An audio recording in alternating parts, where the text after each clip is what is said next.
up getting a negative diagnosis about having some degenerative brain issues. And so I said, oh, wow. Nah. Went to another doctor, went to another doctor, went to another neurologist, and got a couple different diagnoses that stacked on top of that. But at the end of the day, moved here with my mom and dad in Florida, get back closer to home, and woke up, one morning and didn't really recognize where I was for about 2 minutes.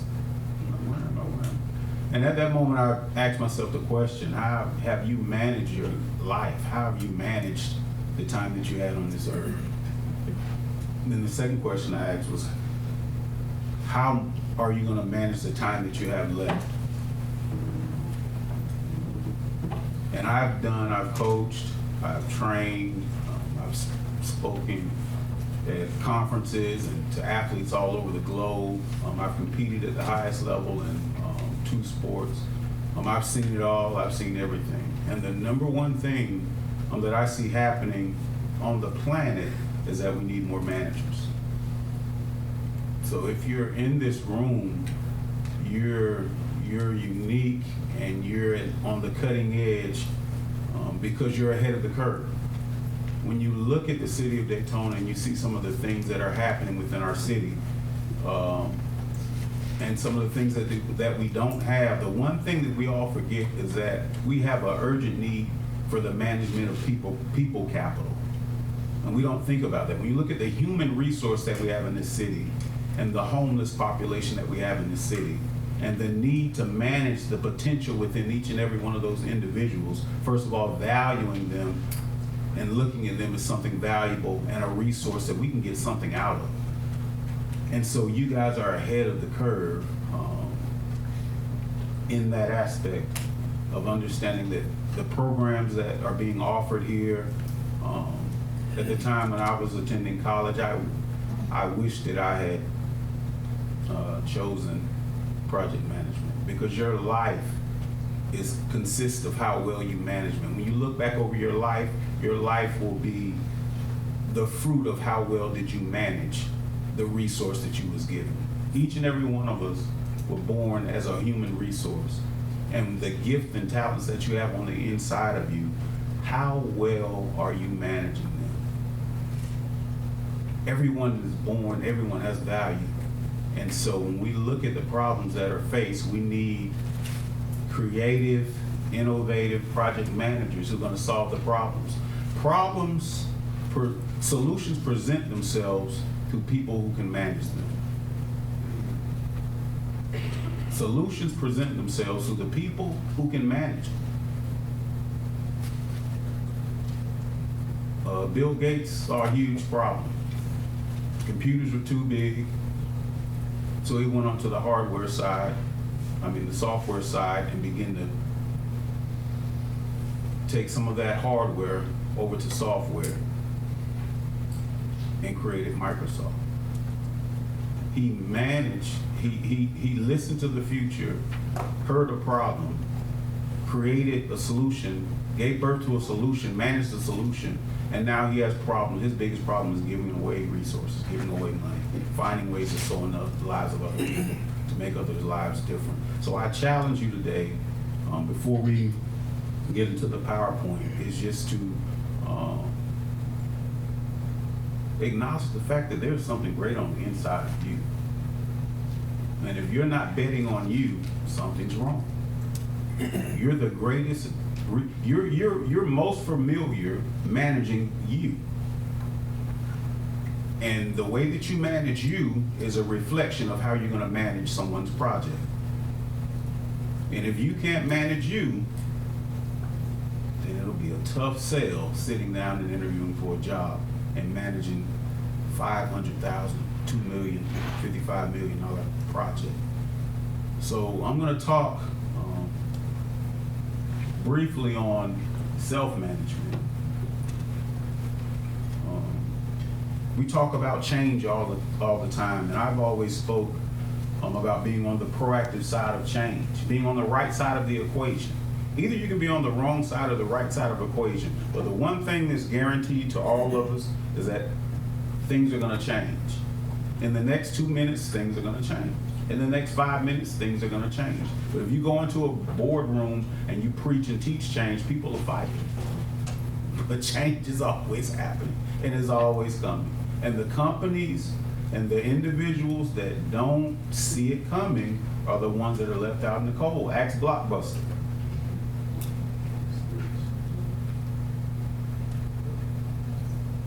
And now ask Redbox.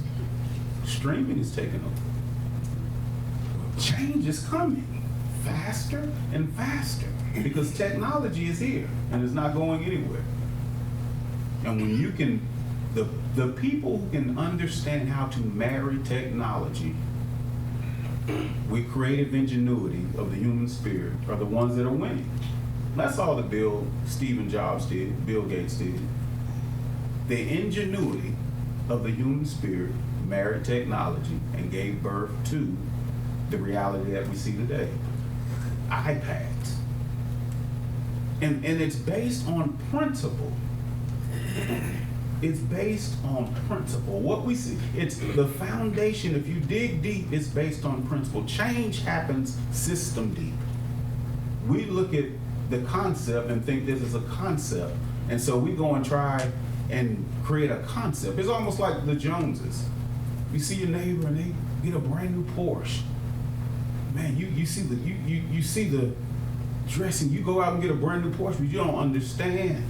It was a principle that they operated in that purchased that Porsche. That Porsche was bought when they began to operate in the correct principles. We'll go out there and get 3 or 4 loans and $900 note for a car, trying to keep up with the Joneses, but we're not operating out of principle. Change happens system deep.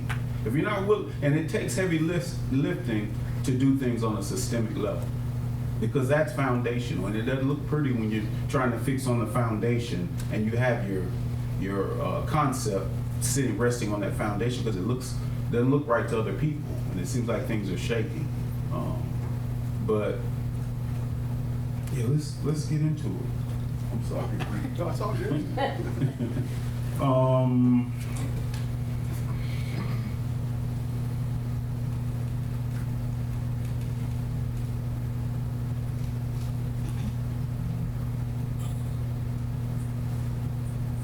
Like I said, great things resided in you and I, but how do we manage them? Where are you at on the change spectrum? When I say change spectrum, to me there are 5 points to a change spectrum. There's the precept, which to me is the foundation. The principle becomes the ideology, or the idea. The idea becomes a concept, which would be,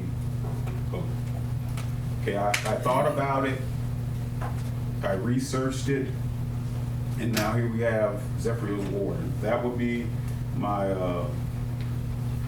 the third stage, my concept, and then my conviction is that this is what I'm going to drink, and it becomes a life-living philosophy by which I live my life. And so when we start talking about change and being on the proactive side of the equation, it's always going to start with the foundation. It's always going to start with your foundation. When we take it to an individual level, when we take it to self-management, everyone in there has something that they want to change. I want to stop eating this. I want to stop doing this. Why is it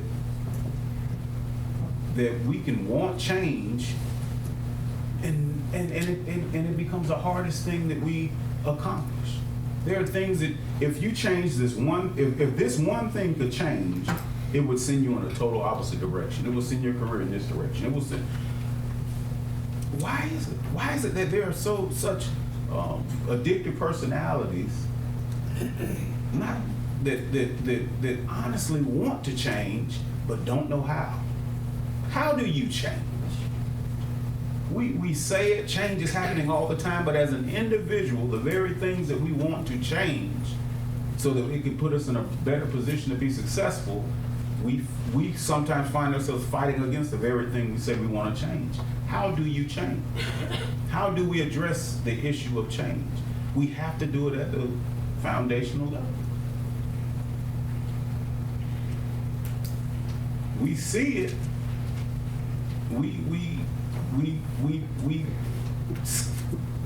Concept becomes the scaffolding. It's like, okay, I have on a shirt and a tie, a bow tie, or whatever. And someone said, okay, he has a shirt and a bow tie on and he's up there speaking. So if I go and get a shirt and a bow tie, then I come up there and speak. They haven't dealt with the foundation. And in our personal lives, for me personally, I'll share with me. For me personally, there are things in my life that I knew had to change as I get older, and as I'm dealing with some of the challenges that I've dealt with. My appetites had to change.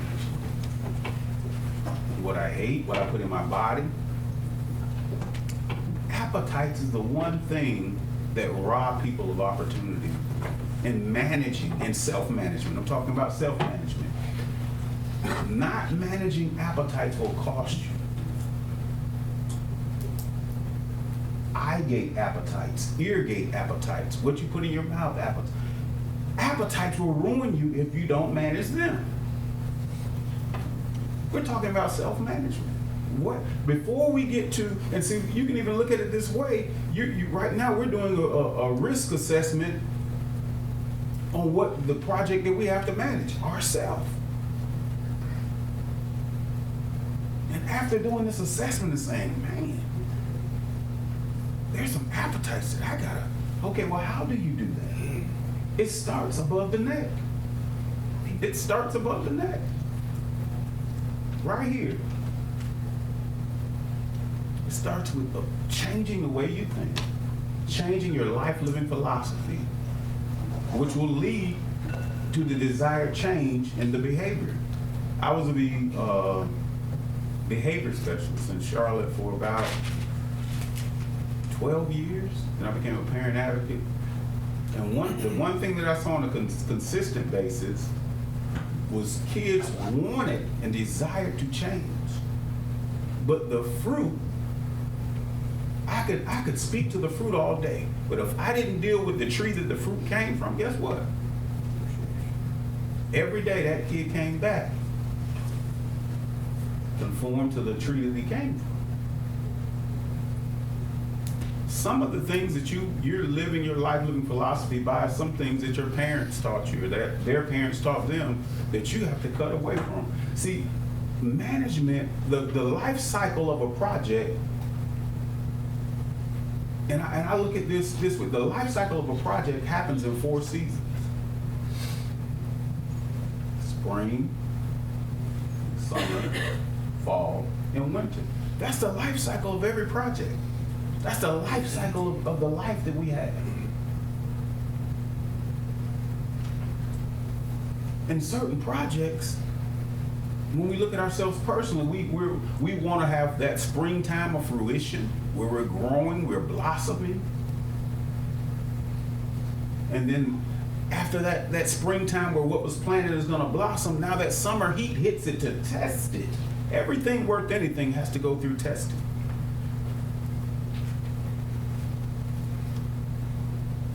And then that fall,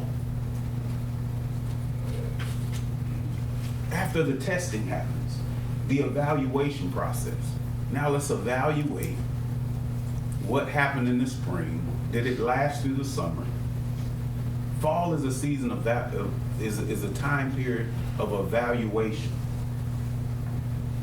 And then that winter, we got to cut some things loose.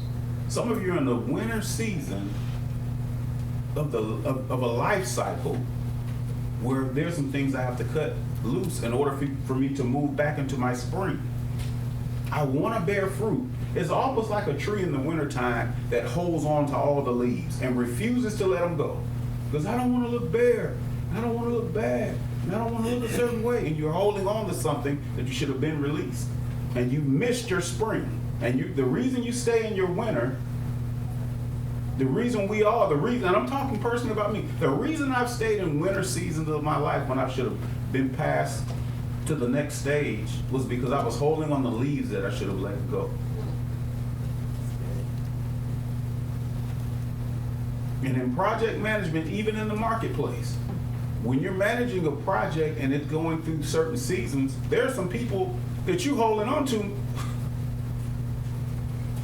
You got to let them go so that you can get fresh, vibrant ingenuity within those places so that it can start again. This project, man, this thing's, just imagine managing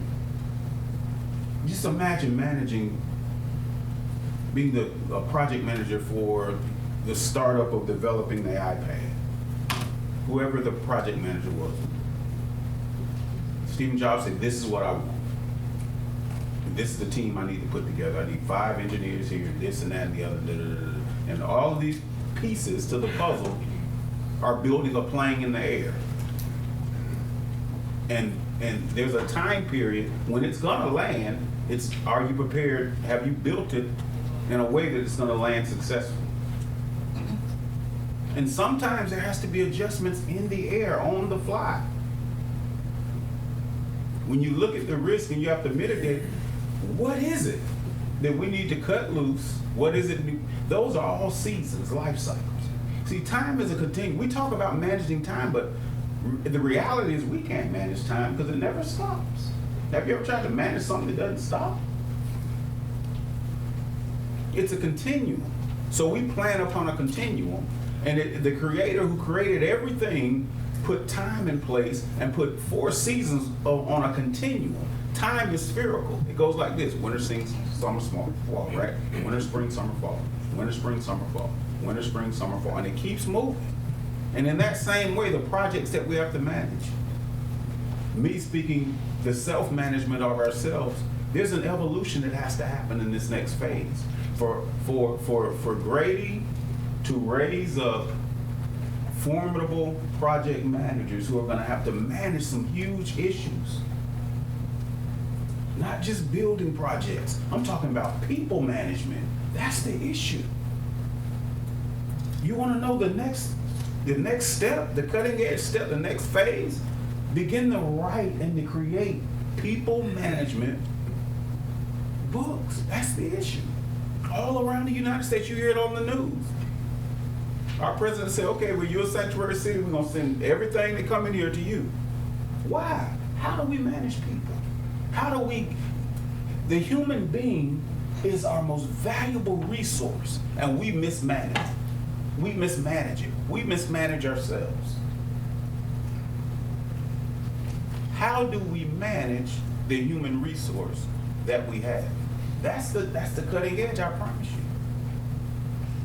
Whether it's an interdisciplinary field at this point, because you're going to need all of the disciplines. You're going to need the sociologists, the psychologists, the anthropologists. You're going to need everyone to come in and to join in to build and to create management systems from the foundation all the way up. That's